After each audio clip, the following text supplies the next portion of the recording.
नमस्कार दोस्तों, आज हम डिस्कस करेंगे एमपी कांस्टेबल के लिए जो बहुत ज़्यादा इम्पोर्टेंट टॉपिक है, हिस्ट्री यानी इतिहास। उसका एक टॉपिक है भारतीय राष्ट्रीय कांग्रेस 1885 में जो गठन हुआ था वो क्या कारण थे, कैसे हुआ था, जो कि यहाँ से बहुत ज़्यादा इम्पोर्टेंट क्वेश्चन आज के एग्जामों में देखे जाते हैं।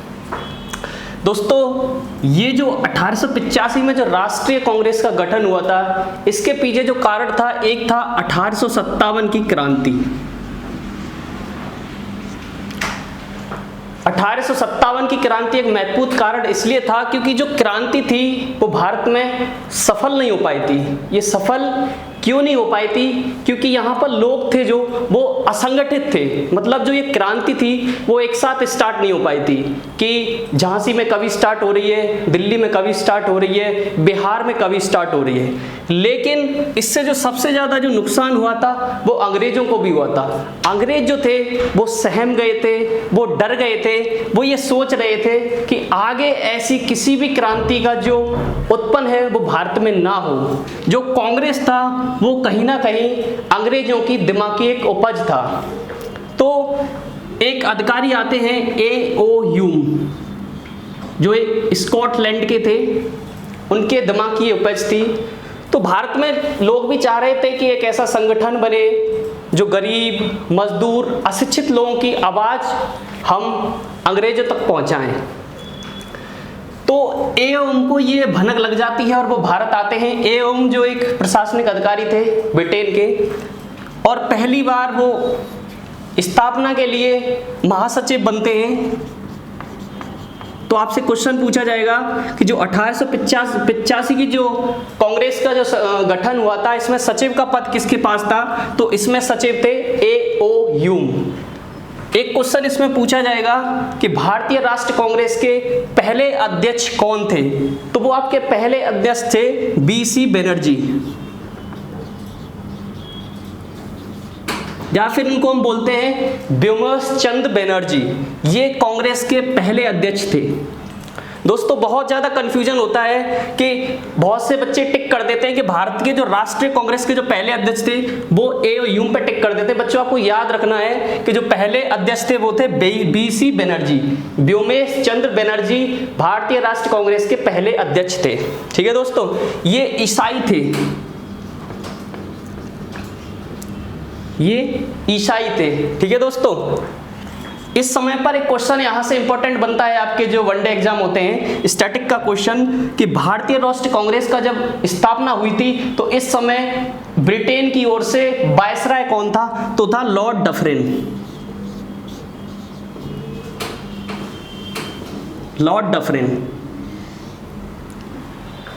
एक क्वेश्चन यहां से बनता है कि जो भारतीय राष्ट्रीय कांग्रेस का जो स्थापना हुई थी वो किस जगह हुई थी? जो अधिवेशन था वो कहाँ पे हुआ था? तो अधिवेशन हुआ था दोस्तों बम्बई में। ये अधिवेशन पुणे में होने वाला था, लेकिन प्लेग की बीमारी के कारण इसे बम्बई में शिफ्ट किया गया। एक क्वेश्चन यहाँ से बनता है कि इसमें कितने सदस्यों ने भाग लिया? तो 72 सदस्यों ने भाग लिया। क्योंकि ये पहली बार हुआ था तो आपके सदस्यों की संख्या पूछी जा सकती है। दूसरी चीज यहाँ से पूछी जाएगी, ये आपका पहला अधिवेशन हो गया जो यहां से क्वेश्चन बन सकते हैं। ठीक है दोस्तों, अब हम चलते हैं दूसरे अधिवेशन की ओर।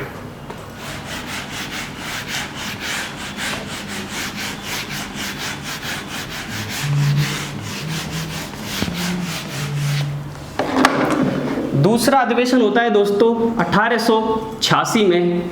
यह अधिवेशन होता है आपका कलकत्ता में, और इसके अध्यक्ष थे दादा भाई नौरोजी।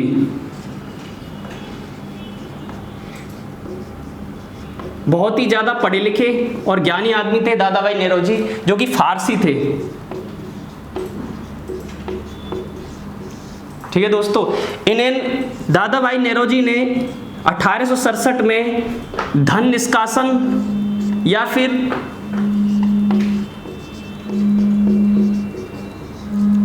धन निष्कासन की थ्योरी, धन निष्कासन का सिद्धांत,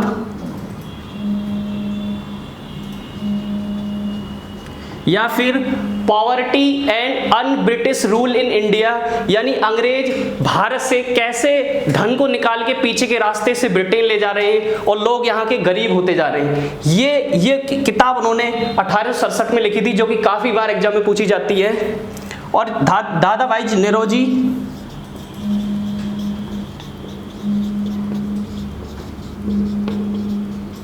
जो कि जैसे हमारे यहाँ आजकल लोकसभा होती है जहां पर एमपी के इलेक्शन होते हैं, ऐसे ही उस टाइम में ब्रिटेन में हाउस ऑफ कॉमन्स होता था, उसके ये सदस्य थे दादाभाई नेरोजी। आप सोचो कितने पढ़े लिखे और कितने ज्ञानी आदमी थे जिनका ब्रिटिश लोग भी सम्मान करते थे। और ये पहले व्यक्ति थे, क्वेश्चन में पूछा जाता है कि ब्रिटेन सदन में चुनने वाले पहले व्यक्ति कौन थे, तो दादाभाई नेरोजी। ठीक है दोस्तों, यहां से इंपॉर्टेंट क्वेश्चन ये बनते हैं। ये कलकत्ता में होता है अधिवेशन 1886 में। इसके अध्यक्ष कौन थे, दादाभाई नेरोजी, जो कौन थे, फारसी थे।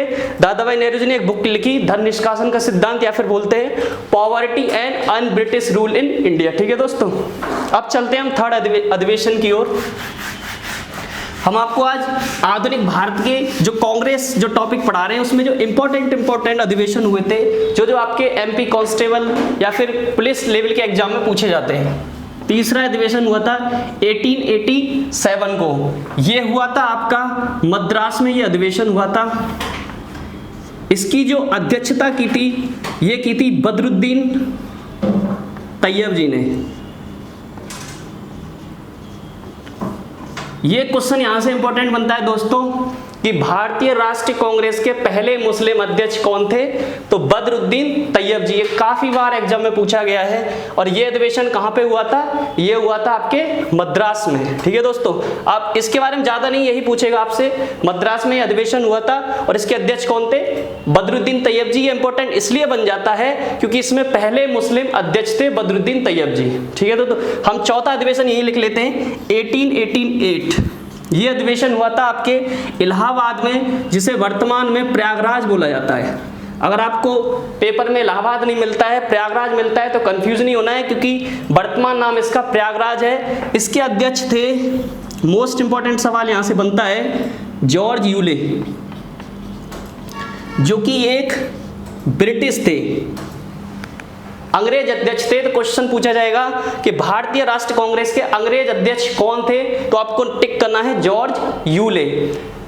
दोस्तों आप एक चीज गौर करो कि जो ये चारों अधिवेशन हुए हैं, पहले अधिवेशन में ईसाई अध्यक्ष हैं, दूसरे में फारसी हैं, तीसरे में मुस्लिम हैं, चौथे में अंग्रेज हैं। तो ये कहीं ना कहीं एक कोशिश कांग्रेस की ओर से इशारा दिया जा रहा था कि जो कांग्रेस है वो सबकी है, सबके लिए है, यहाँ पर कोई भी अलग नहीं है, सब एक है। ये संदेश कहीं ना कहीं कांग्रेस की ओर से दिया जा रहा था। तो ये इंपॉर्टेंट सवाल यहाँ से कम आज हमने 20 से 25 सवाल यहां से पूछे जाते हैं, जो हमने पढ़ाया है। जितने बार अधिवेशन, ये 4 अधिवेशन इंपॉर्टेंट हुए हैं, कौन कब अध्यक्ष था, कहां पे हुआ था, ये सबसे ज्यादा इंपॉर्टेंट सवाल यहां से पूछे जाते हैं। अगले अधिवेशन की ओर चलते हैं हम।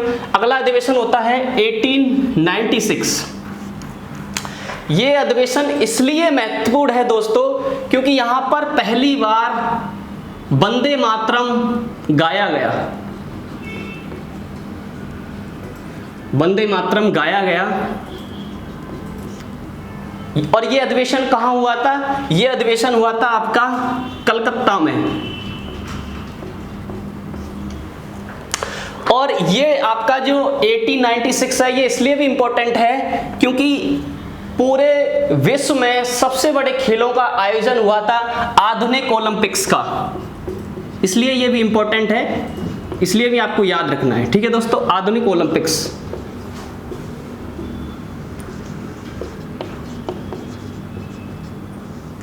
ये आपको याद रखना है।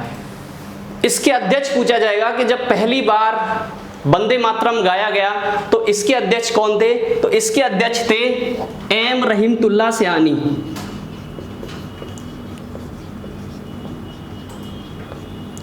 एम रहीमतुल्लाह सयानी। एक और क्वेश्चन यहां से निकल के आ गया आपके सामने कि भारतीय राष्ट्रीय कांग्रेस के दूसरे मुस्लिम अध्यक्ष कौन थे? तो एम रहीमतुल्ला सियानी। और ये किस लिए इंपॉर्टेंट है? क्योंकि इसी सम्मेलन में, इसी अधिवेशन में पहली बार वंदे मातरम गाया गया। जो किसने लिखा है? ये क्वेश्चन आपके जो पिछला एग्जाम हुआ है 2017 एमपी कांस्टेबल में पूछा गया कि वंदे मातरम किसने लिखा है? तो बंकिम चंद्र चटर्जी।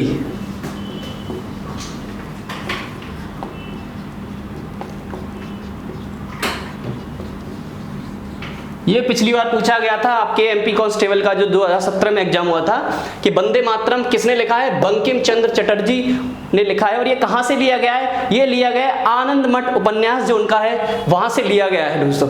एक और महत्वपूर्ण सवाल इसमें बनता है कि वंदे मातरम को कंपोज किसने किया, यानी कविता के रूप में किसने गाया? तो वे थे रविंद्रनाथ टैगोर, जो वो भी कोलकाता से संबंध रखते थे। ये इतनी सारी जो चीजें हैं, सवाल यहां से बनते हैं 1896 के जो अधिवेशन हुआ था वहां से। ठीक है दोस्तों, आगे चलते हैं।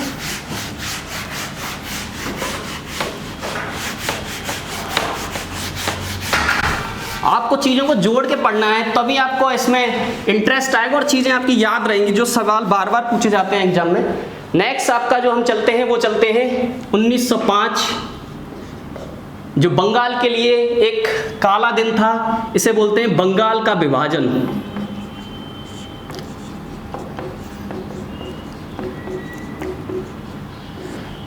बंगाल का विभाजन।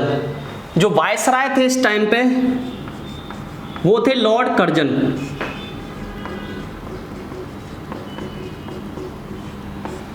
दोस्तों एक ऐसा दौर था ये, जो हम बोले आपसे 1885 से और 1905 तक, ये कांग्रेस का एक ऐसा दौर था जो उदारवादी था।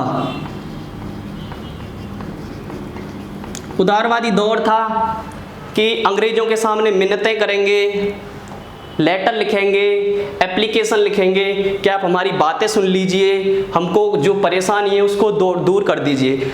लेकिन ये दौर जैसे लेटर बढ़ने वाला आगे बढ़ता चला गया। एक दौर ऐसा भी आया कि अंग्रेजों ने, जो उदारवादी लोग थे, इनकी चिट्ठियां पढ़ना ही बंद कर दिया, इनके बारे में सोचना ही बंद कर दिया। और यहाँ तक कि लॉर्ड कर्जन तो ये तक कहने लगे कि जो ये अंग्रेज वायसरा है लॉर्ड कर्जन, इन्होंने कांग्रेस के लिए बोला कि कांग्रेस तो दिन रात मरती जा रही है, इसकी मरने की घड़ियां नजदीक आ रही हैं और मैं इसके मरने का इंतजार कर रहा हूं। ये सब तक थे लॉर्ड कर्जन के। तभी एक जो उग्रवादी लोग हैं वो इसमें यहाँ पर एक्टिव होते हैं। इन्होंने बोला कि गूंगे बहरे लोगों को आवाजें सुनाई नहीं देती, उनके सामने धमाका करना पड़ता है। तो ये एक दौर था जहां उदारवादी लोग सक्रिय थे। लेकिन एक दौर आता है 1905 से लेकर 1919 तक। यहाँ पे जो उग्रवादी लोग थे, इनमें 3 का खास का नाम आता है लाल बाल पाल। लाल बाल पाल, लाला लाजपत राय, बाल गंगाधर तिलक और बिपिन चंद्र पाल। ये 3 लोग इसमें मुख्यतः शामिल होते हैं, जो क्रांतिकारी रूप ले लेते हैं। ये एक दौर चलता है 1905 से 1919 तक कि इसमें अंग्रेजों को यही कारण था कि 1919 में अंग्रेज रॉलेट एक्ट लाए। वो अलग विषय है, उसमें हम थोड़ा सा आगे चलेंगे। लेकिन 1905 में हम यहाँ थे बंगाल के विभाजन पर। बंगाल का विभाजन करते हैं लॉर्ड कर्जन और ये हवाला देते हैं कि बंगाल इतना बड़ा है, इसकी व्यवस्थाएं हमसे नहीं देखी जा रही हैं, इसको हम 2 भागों में बांटेंगे ताकि इसकी जो राजनीतिक जो पृष्ठभूमि है वो आसानी से देख सकें। वो सारी चीज़ों का एक बहाना था। असल में तो उन्होंने एक जो बीज था यहाँ पर हिंदू मुस्लिम को अलग तोड़ने का, वो बीज उन्होंने यहाँ बो दिया था 1905 में बंगाल के विभाजन में। लेकिन एक कारण ये भी था कि बंगाल का विभाजन इसलिए भी किया क्योंकि जो बंगाल की जो अर्थव्यवस्था थी वो सबसे ज़्यादा, भारत में अगर कोई अर्थव्यवस्था इकोनॉमी थी तो भारत के बंगाल की थी। दूसरी इंपॉर्टेंट चीज़ ये है कि जो यहाँ के लोगों की राजनीतिक चेतना थी वो बहुत ज़्यादा थी। हर चीज़ को गलत, क्या सही है क्या गलत है, अंग्रेज हमारे लिए क्या सही कर रहे हैं क्या गलत कर रहे हैं, वो ये लोग ये जानते थे। तो इस चीज़ को ध्यान में रखते हुए 1905 में बंगाल का विभाजन कर दिया जाता है। इसी दिन बंगाल के लोग शोक दिवस के रूप में मनाते हैं। शोक दिवस के रूप में मनाते हैं। और इसी दिन जब पूरा बंगाल शोक में था तो रविन्द्रनाथ टैगोर जी बोलते हैं कि आप इसको छोड़कर राखी दिवस मनाइए। राखी दिवस में हुआ ये कि जो बंगाल के लोग थे उन्होंने आपस में एक दूसरे को राखियां बांधी और ये संदेश दिया कि अंग्रेज हमें कितना भी तोड़ें लेकिन हम एक हैं, ये संदेश उन्होंने दिया था। ठीक है, हाँ चलेगा तो लंबा आगे